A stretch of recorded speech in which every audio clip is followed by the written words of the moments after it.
Welcome to Dweller of the Dark. We are a channel honoring the yellowed and blackened bones of many prominent authors. We will be digging up several obscure, strange, and forgotten authors who influenced many of the great horror, science fiction, and fantasy writers today. More tales of the horrifying, obscure, strange, and forgotten are climbing out of the tombs. Subscribe, comment, like, donate, or I'll send Thaddeus Forge to steal your heathen soul. Unknown horror masters, send us ghoulish delights for the Skull and Bones collection. Your pound of writer's flesh will continue to feed our ghouls for now. Books, websites, podcasts, in the links below. Children of Horror, Legion of Ghouls, tonight. In the moon's pale shimmer, we twist and turn slow. Whispers in the shadows, hearts heavy as snow. Our feet stumble lightly on life's grand stage. We play, violin crests softly, night steals the day. Dancing with death now. Each step's a goodbye. Under stars we falter, and so we lie.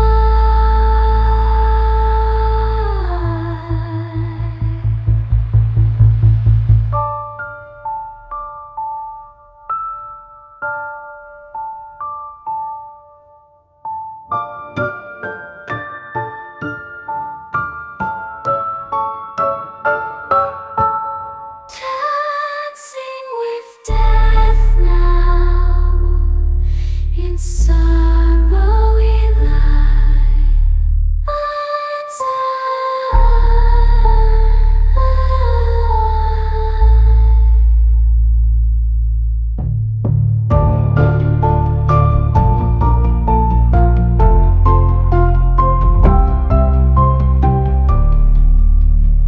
The Dance of Death by Algernon Blackwood.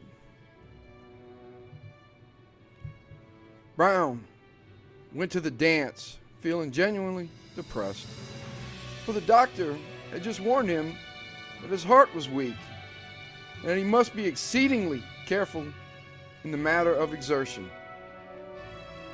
Dancing?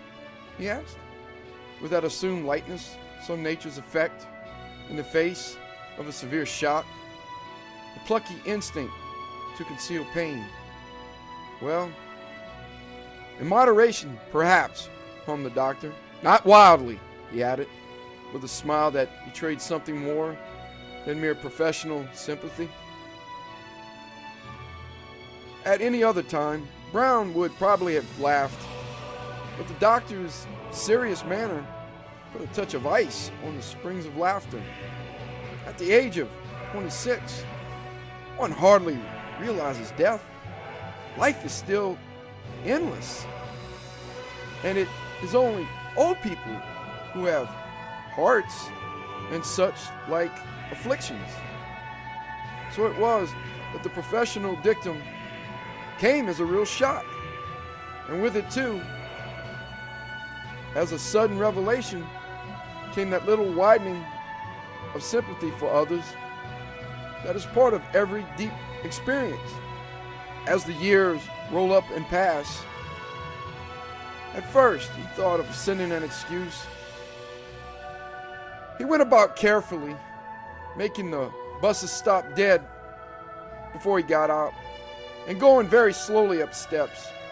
Then gradually, he grew more accustomed to the burden of his dread secret, the commonplace events of the day, the hated drudgery of the office, where he was an underpaid clerk, the contact with the other men who bore similar afflictions, with assumed indifference.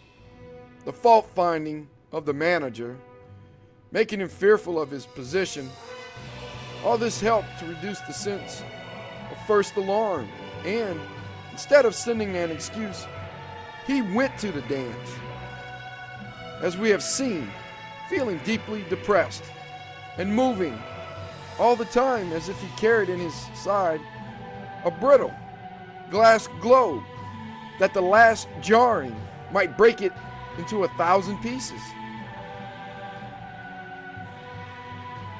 Spontaneous jollity natural to a boy and girl dance served, however, to emphasize vividly the contrast of his own mood and to make him very conscious again of his little hidden source of pain.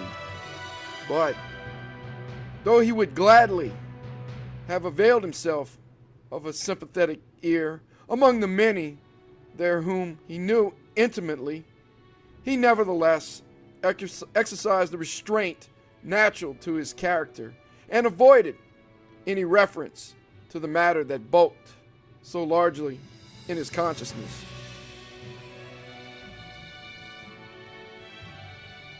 Once or twice he was tempted, but a prevision of the probable conversation that would ensue stopped him always in time.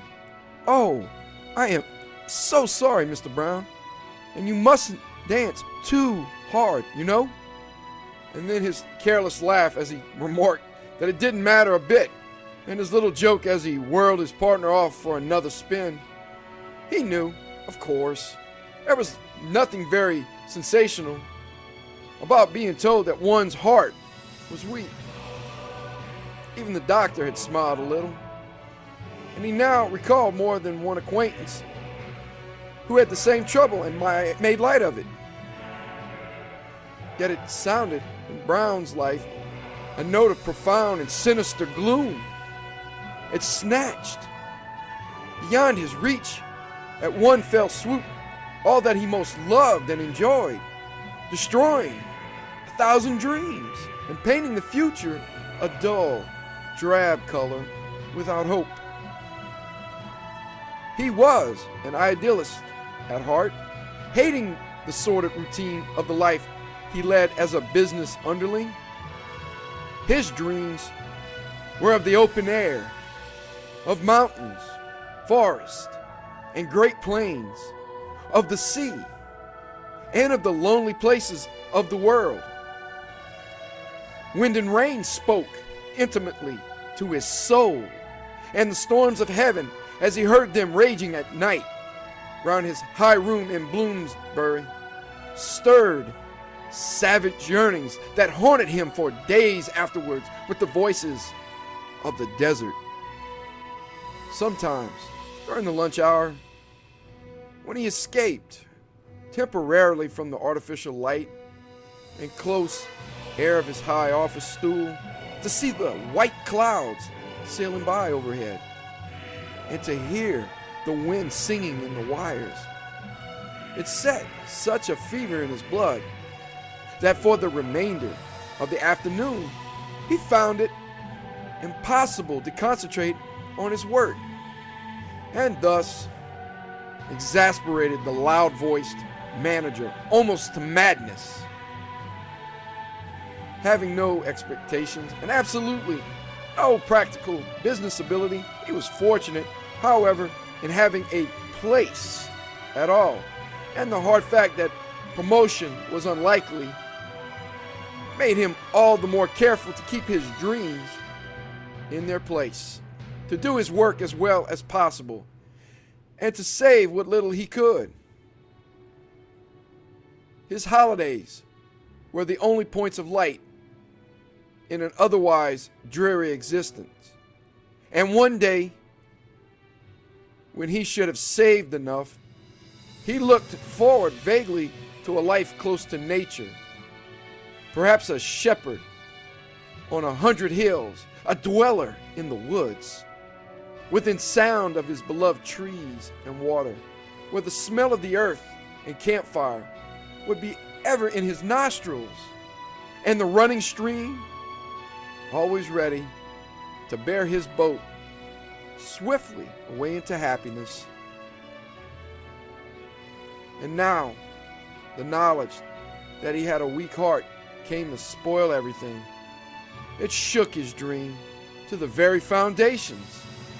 It depressed him utterly. Any moment, the blow might fall. It might catch him in the water, swimming, or halfway up the mountain, or midway in one of his lonely tramps. Just when his enjoyment depended most upon his being reckless and forgetful of bodily limitations. That freedom of the spirit in the wilderness he so loved. He might even be forced to spend his holiday, to say nothing of the dream of the far future, in some farmhouse, quietly, instead of gloriously in the untrodden wilds. The thought made him angry with pain. All day he was haunted and dismayed, and all day he heard the wind whispering among branches and the water lapping somewhere against sandy banks in the sun. The dance was a small subscription affair, hastily arranged and happily informal. It took place in a large hall that was used in the daytime as a gymnasium, but the floor was good and the music more than good. Foils and helmets hung around the walls, and high up under the brown rafters were ropes, rings, and trapezes coiled away out of reach, their unsightliness further concealed by an array of brightly colored flags.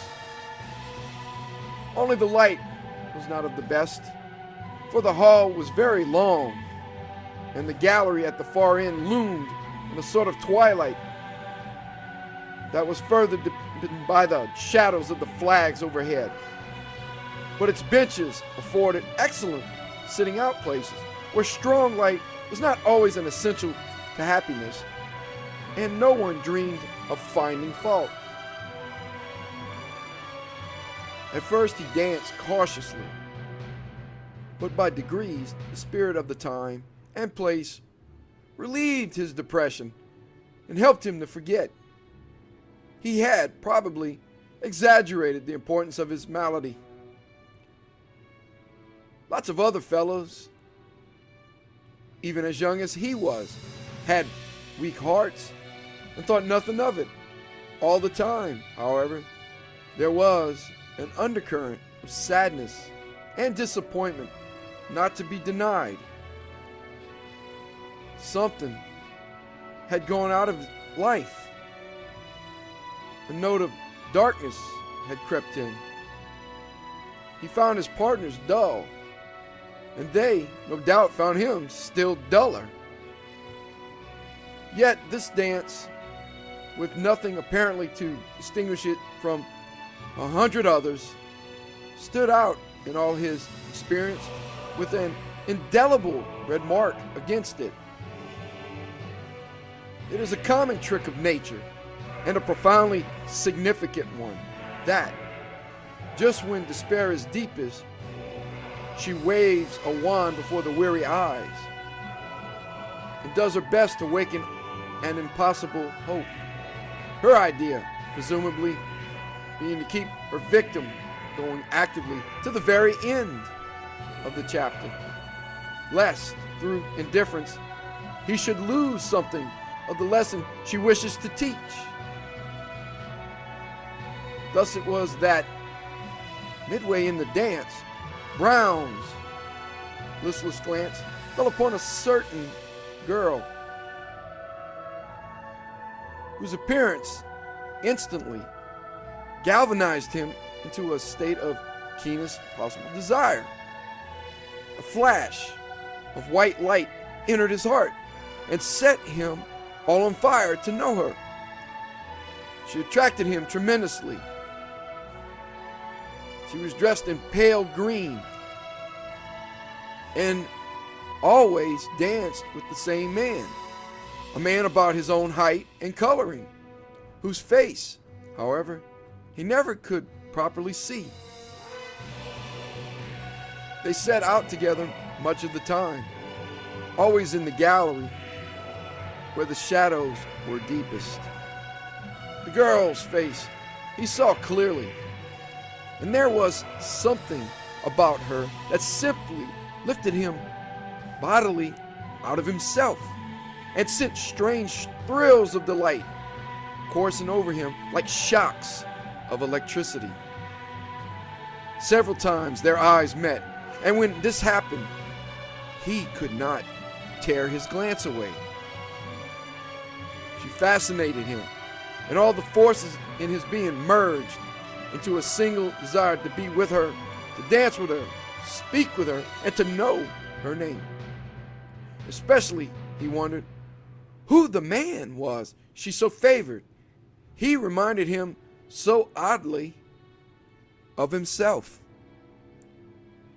No one knows precisely what he himself looks like, but this tall, dark figure, whose face he never could contrive to see, started the strange thought in him that it was his own double. In vain, he sought to compass an introduction to this girl. No one seemed to know her. Her dress, her hair, and a certain wondrous slim grace made him think of a young tree waving in the wind, of ivy leaves, of something that belonged to the life of the woods rather than to ordinary humanity. She possessed him, filling his thoughts with wild woodland dreams. Once, too, he was certain when their eyes met that she smiled at him, and the call was so well nigh irresistible that he almost dropped his partner's arm to run after her. But it seemed impossible to obtain an introduction from anyone. You know who that girl is over there? He asked one of his partners while sitting out a square dance, half exhausted with his exertions. The one up there in the gallery, in pink. No, the one in green, I mean. Oh, next, the wallflower lady in red. In the gallery, not under it, he explained impatiently. I can't see up there. It's so dark, returned the girl after a careful survey through the glasses. I don't think I see anyone at all. It is rather dark, he remarked. Why? Do you know who she is? She asked foolishly. He did not like to insist. It seemed so rude to his partner. This sort of thing happened once or twice. Evidently no one knew this girl in green, or else he described her so inaccurately that the people he asked looked at someone else instead. In that green sort of ivy-looking dress, he tried another, with the rose in her hair and the red nose, or the one sitting out. After that, he gave it up finally. His partners seemed to sniff a little when he asked. Evidently, La Desiree was not a popular maiden. Soon after, too, she disappeared and he lost sight of her. Yet, he thought that she might have gone home, and his heart sink into a sort of horrible blackness. He lingered on much later than he intended in the hope of getting an introduction, but at last, when he had filled all his engagements, or nearly all, he made up his mind to slip out and go home. It was already late, and he had to be in the office, that hateful office, punctually at 9 o'clock. He felt tired, awfully tired, more so than ever before at a dance. It was, of course, his weak heart. He still dawdled a little while, however, hoping for another glimpse of the sylph in green, hungering for a last look that he could carry home with him and perhaps mingle with his dreams. The mere thought of her filled him with pain and joy and a sort of rarefied delight he had never known before. But he could not wait forever, and it was already close upon 2 o'clock in the morning. His rooms were only a short distance down the street. He would light a cigarette and stroll home. No, he had forgotten for a moment. Without a cigarette. The doctor had been very stern on that point. He was in the act of turning his back on the whirl of dancing figures when the flags at the far end of the room parted for an instant in the moving air, and his eyes rested upon the gallery just visible among the shadows. A great pain ran swiftly through his heart as he looked. There were only two figures seated there. The tall, dark man, who was his double, and the Ivy girl in green. She was looking straight at him down the length of the room, and even at that distance, he could see that she smiled. He stopped short. The flags waved back again and hit the picture, but on the instant, he made up his mind to act. There, among all this dreary crowd of dancing dolls, was someone he really wanted to know, to speak with, to touch, someone who drew him beyond all he had ever known and made his soul cry aloud. The room was filled with automatic lay figures, but here was someone alive. He must know her. It was impossible to go home without speech, utterly impossible. A fresh stab of pain, worse than the first, gave him a momentary pause. He leant against the wall for an instant, just under the clock, where the hands pointed to 2, waiting for the swooning blackness to go. Then he passed on, disregarding it utterly. It supplied him, in truth, with the extra little impetus he needed to set the will into vigorous action. For it reminded him forcibly of what might happen. His time might be short. He had known few enough of the good things of life. He would seize what he could. He had no introduction, but to the devil with the conventions. The risk was nothing. To meet her eyes at close quarters, to hear her voice, to know something of the perfume of that hair and dress. What was the risk of a snub compared to that? He slid down the side of the long room, dodging the dancers as best he could. The tall man, he noted, had left the gallery, but the girls sat on alone. He made his way quickly up the wooden steps, light as air, trembling with anticipation.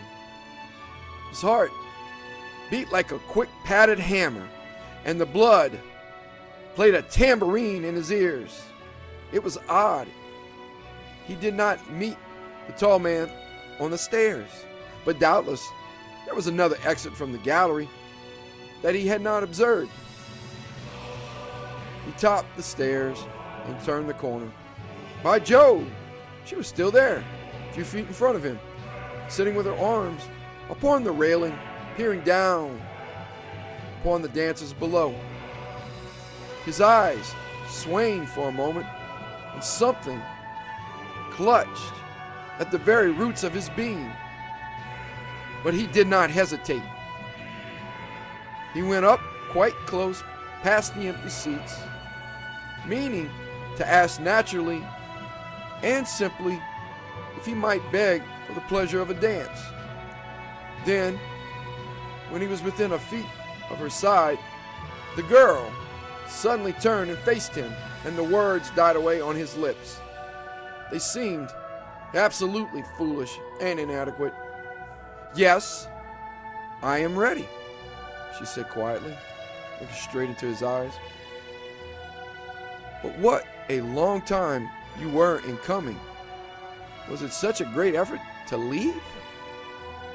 The form of the question struck him as odd, but he was too happy to pause. He became transfigured with joy. The sound of her voice instantly drowned all the clatter of the ballroom and seemed to him the only thing in the whole world. It did not break on the consonants like most human speech. It flowed smoothly. It was the sound of wind among branches, of water running over pebbles. It swept into him and caught him away, so that for a moment he saw his beloved woods and hills and seas. The stars were somewhere in it too, and the murmur of the plains. By the gods, here was a girl he could speak with in the words of silence. She stretched every string in his soul and then played on them. His spirit expanded with life and happiness. She would listen gladly to all that concerned him. To her, he could talk openly about his poor, broken heart, for she would sympathize.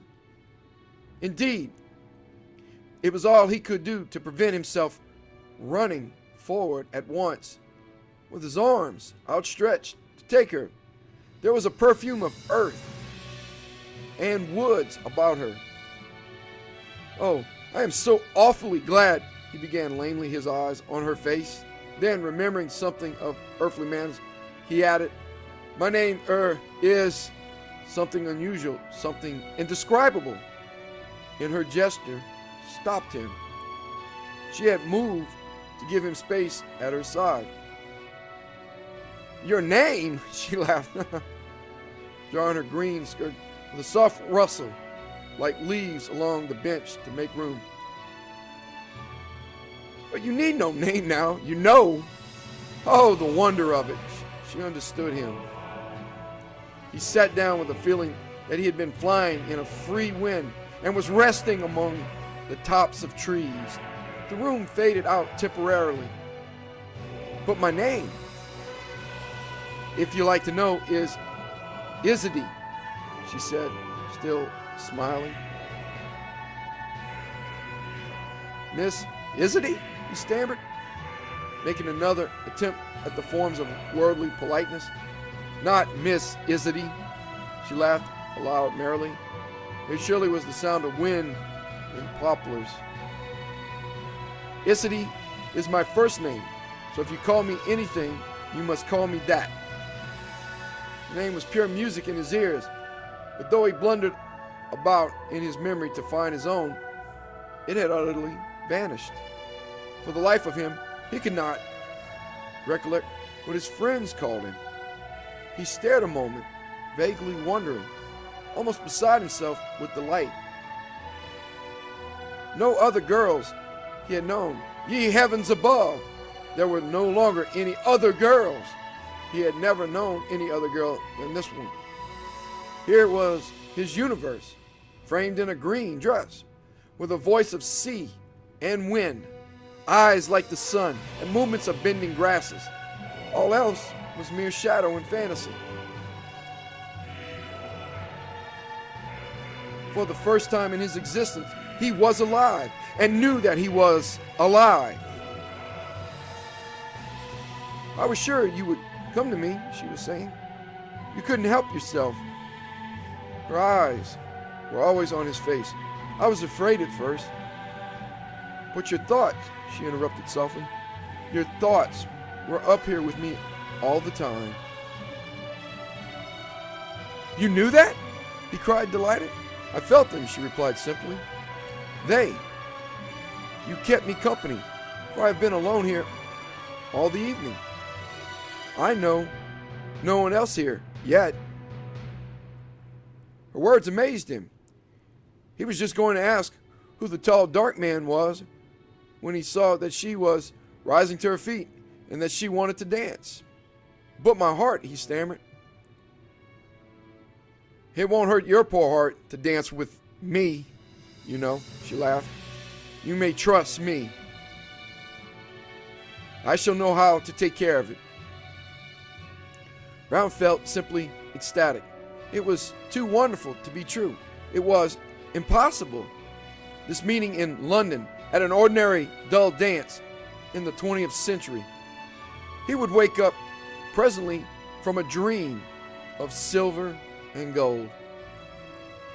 Yet he felt even then that she was drawing his arm about her waist for the dance. And with that first magical touch, he almost lost consciousness and passed with her into a state of pure spirit. It puzzled him for a moment how they reached the floor so quickly and found themselves among the whirling couples.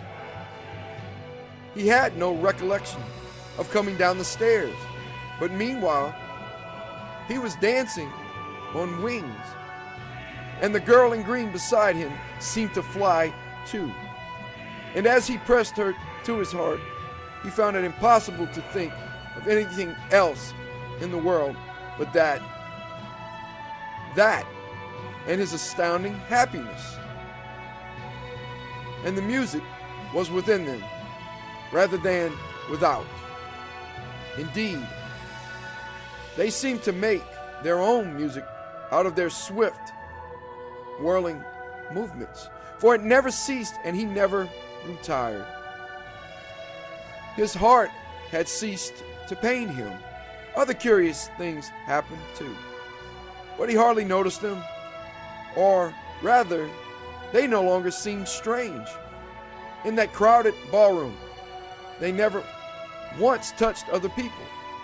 His partner required no steering. She made no sound. Then suddenly he realized that his own feet made no sound either. They skimmed the floor with noiseless feet like spirits dancing. No one else appeared to take the least notice of them. Most of the faces seemed, indeed, strange to him now, as though he had not seen them before. But once or twice he could have sworn that he passed couples who were dancing almost as happily and lightly as themselves, couples he had known in past years, couples who were dead. Gradually, the room emptied of its original comers, and others filled their places silently, with airy, graceful movements and happy faces, till the whole floor at length was covered with the soundless feet and whirling forms of those who had already left the world. And as the artificial light faded away, there came in its place a soft, white light that filled the room with beauty and made all the faces look radiant. And once, as they skimmed past a mirror, he saw that the girl beside him was not there, that he seemed to be dancing alone, clasping no one. Yet when he glanced down, there was her magical face at his shoulder, and he felt her little form pressing up against him. Such dancing, too, he had never even dreamed about, for it was like swinging with the treetops in the winds. Then they danced farther out, ever swifter and swifter, past the shadows beneath the gallery, under the motionless hanging flags, and out into the night. The walls were behind them. They were off their feet, and the wind was in their hair. They were rising, rising, rising toward the stars. He felt the cool air of the open sky on his cheeks, and when he looked down as they cleared the summit of the dark-lying hills, he saw that Isity had melted away into himself, and they had become one being. And he knew then that his heart would never pain him again on earth, or cause him to fear for any of his beloved dreams.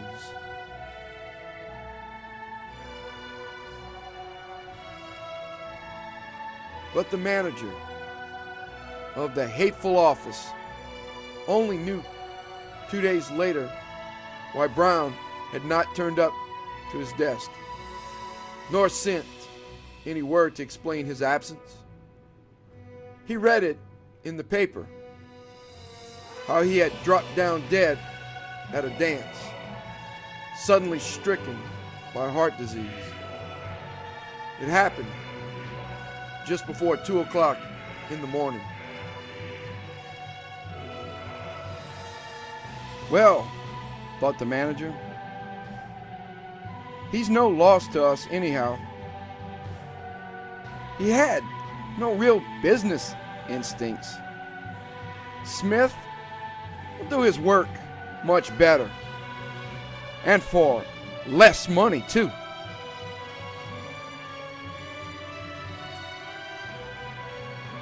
Thank you for listening.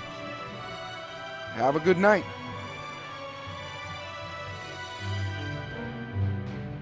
In the moon's pale shimmer, we twist and turn so. Whispers in the shadows, hearts heavy as snow. Our feet stumble lightly on life's grand stage we play. Violin cries softly, night steals the day. Dancing with death now, each step so